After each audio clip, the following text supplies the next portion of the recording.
I'm James Bridges with Survival Edge Lights. The model that you're looking at here is the Nitecore HC50, part of their Headlamp series. What we're going to be doing in this particular review is diving into some of the features and functionality of the HC50 so that you can determine if it's the right headlamp for your next adventure.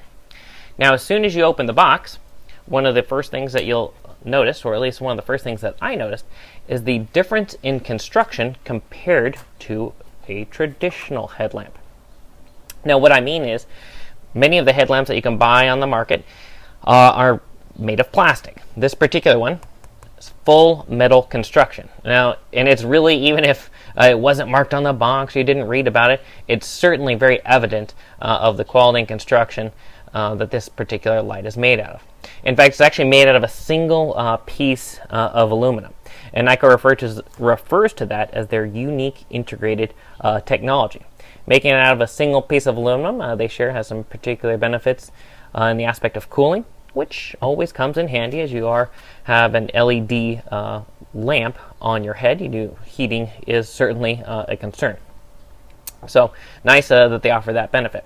Now, you can power this light on two different types of batteries. You could power it on two CR123A batteries, or you could power it on one 18650 lithium-ion battery. We generally recommend going with the 18650 size battery, mainly due to the fact that it does have a longer operational time for the light. And one of the items that you will notice when you do open it for the first time, you will notice there is a thin silicone coating around the threads. It is recommended that you wipe those clean and wipe them with a silicone-based lubricant every 6 months if you can. And one item that I do always like to pay attention to is the O-ring there. They do give you two replacement O-rings, so it's a good item to check when you're doing your maintenance on your light. This particular model is water submersible to 2 meters. That's the IPX8 rating for the ANSI standard. So it is a good one to evaluate during that same time, just to see if there's any cracking. If there is, then you can replace it at that time. Again, you can go with either battery option you choose. Just for most of the lights that we operate, we tend to go with the 18650 size battery, just because, well, in almost all the light laboratory tests, it does have a longer lifespan. Now, one of the other items that I do like to point out that maybe you've considered it, maybe you haven't, is the head strap. Now, you'll notice on this light, as opposed to many headlamps that you could purchase, they may have a head strap that just goes around the head. In the case of the HC50, one part of the strap over the head and the rest goes around your head. The reason I like that is that prevents the light from going into your field of vision. Sounds simple, but I will say this added benefit of the strap that goes over the top of your head provides a good deal of benefit to myself, because it just prevents it from falling down. And you will see it's adjustable both top and on the sides, so you have that flexibility as there as well. Now, to some of the features and functionality of the HC50. Now, one of the first questions that we inevitably get on any of the models that we share about is, hey, tell me about the output. What's the maximum lumens output? Well, the HC50 certainly does not disappoint as a maximum output of 565 lumens. Very strong output, especially if you were in the store and looking at many of the headlamps on the market.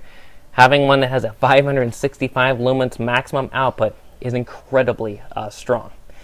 Now, one of the benefits, as with many of the Nitecore traditional flashlights that they carried over here into the HC50, is you do have a range of brightness levels. In this case, you do have 5 different brightness levels to access, from a low output of 1 lumens to a maximum output, or turbo, of 565, like I just shared. And those are all accessed via the one button that you can see here on the side. This user interface is referred to as a 2-stage camera shutter button. What that basically means is you have ability to turn the light on and off and change the mode of the light based on how deep you press the switch. So I'm going to show you here. If I press it all the way down, I'm going to turn the light on. Again, you'll see here that particular green that radiated from the button just indicates that I have adequate battery power in this particular battery that's in there. Now, if I just press the button down partway, I'm able to cycle through the different brightness levels of the light. So now you can see here I'm at the lowest level of output, which is 1 lumens. If I go up, I'm at the low setting of 35 lumens, mid-level setting, which is 170 lumens. I'm at the high there of 350 lumens, and on the next one, I'm at the turbo or the maximum of 565 lumens. Now, with this particular model, I just put it down there to 1 lumens. With this particular model, the HC50, you do also have the benefit of having additional lighting modes, which is the special police warning, SOS mode, and location beacon. Those modes you can access by quickly depressing the switch the entire way in quick succession twice, and you can access those modes. So if I go right here and I just press the switch quickly twice, then we'll be able to go into those modes. So you can see here, now I can, and again, with the same methodology, I can just press it down partway, and I can cycle through the different lighting modes in that case. Makes it pretty easy to access. If I turn it off, great. If I turn it back on, then I will be back in the setting that I previously left it on, which was 1 lumens of output. Now, one of the other items you might have noticed, you go, okay, great, I see the maximum level. I can see I can go through the different lighting modes there. You do probably have noticed the other 2 additional LEDs. Now, these are your red light illumination.